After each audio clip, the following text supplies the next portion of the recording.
Welcome back. You can use any of the generative AI tools in order to script a video for either an AI to narrate or for you to narrate.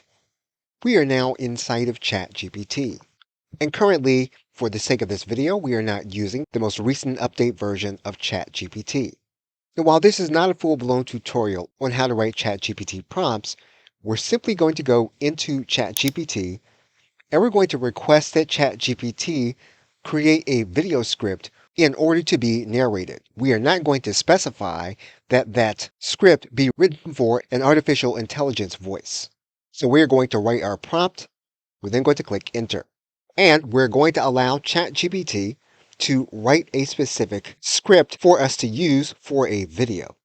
Inside ChatGPT, all you'll need to do is to click this copy button, and then you'll need to place this information inside of your favorite word processing software.